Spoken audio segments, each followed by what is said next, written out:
Welcome to this video where I'm going to give you my top 10 tips for travelling in Denmark. Let's get straight on with it. Number one is where to stay. Most people who enter Denmark will do so through Copenhagen, and that will either be through the airport or the central railway station. I chose to stay very close by to the central railway station as it's convenient to get around the city. Also, there's lots of attractions close by, and there are restaurants and bars in walking distance. So I found it being the most convenient place to stay. Tip number two, the Danes love the weekends. They live for the weekends. Naturally, they party big time. Friday, Saturday, they come out in force.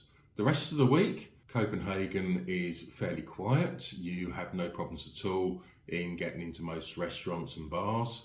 At the weekend, unless you're out early, you've got absolutely no chance.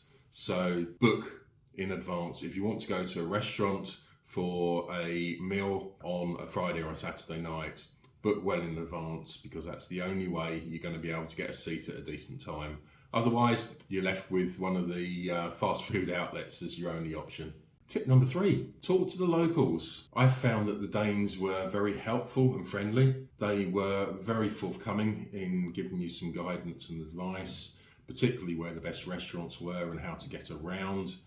I found that it's invaluable to get the local advice and the insight on where the best places were to go. Tip number four, there are diverse food options for people on all sorts of budgets in Denmark, particularly in Copenhagen. So if you want your fast food fix, there are plenty of burger and pizza places available throughout the country. But if you want a international cuisine, good fancy restaurant, there are plenty of those available as well. I found some of the best places to eat, particularly for breakfast, were the bakeries, where you have wonderful sandwiches, danishes, as well as some magnificent smoothies as well. Nyhavn is a place where a lot of people go and eat by the harbour side. Now, I found that the service in the restaurants there was pretty poor, and the food was average and quite costly. There are good options available in the city,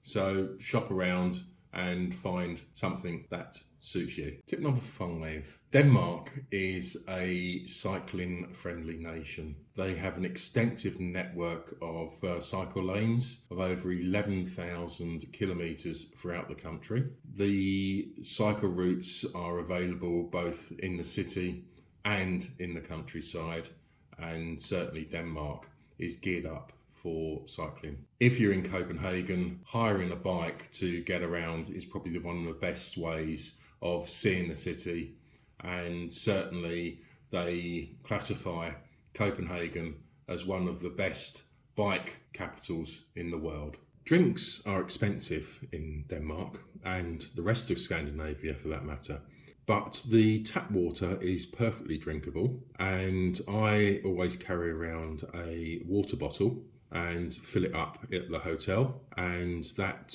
is a good way of cutting down on buying soft drinks when you're out and about and save you a bit of money. I visited Denmark in April and the weather was warm and sunny. Certainly I was comfortable walking around in a polo shirt, but I was the only one. Felt a little bit out of place as all the Danes were walking around in their winter overcoats or woolly jumpers.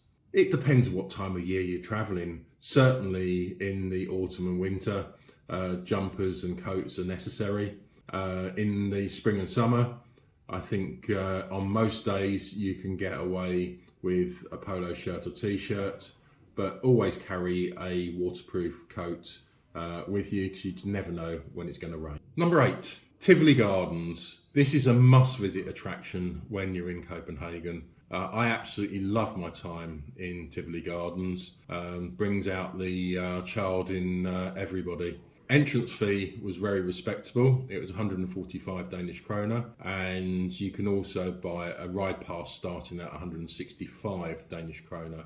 The gardens open at 11 a.m. and close at 10 p.m. They are spectacular to see during the evening and night time when the lights come on. So I certainly recommend going late afternoon, early evening, and you will get the best of the weather during the daytime and the evening, seeing the lights and the attractions all lit up. The Copenhagen Metro consists of 4 lines with driverless trains. The Metro is quick, efficient and clean. It's certainly a great way of getting around the city. The red and the blue lines get you to most of the tourist attractions, and you can purchase tickets either online or at the station, and you can get day passes as well. Finally, my tip number 10. There are plenty of free activities and attractions to do in Denmark. If you're on a city break in Copenhagen or a weekend away in the rest of Denmark,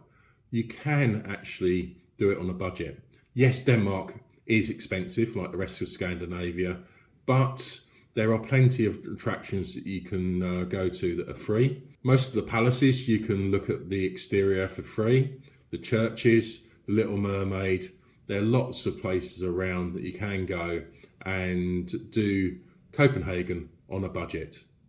I found that Copenhagen and the rest of Denmark was a wonderful country to visit. English is widely spoken. The people are friendly, helpful, and certainly the food options were good. Getting around, certainly Copenhagen, with the metros, the buses, etc., was very, very convenient.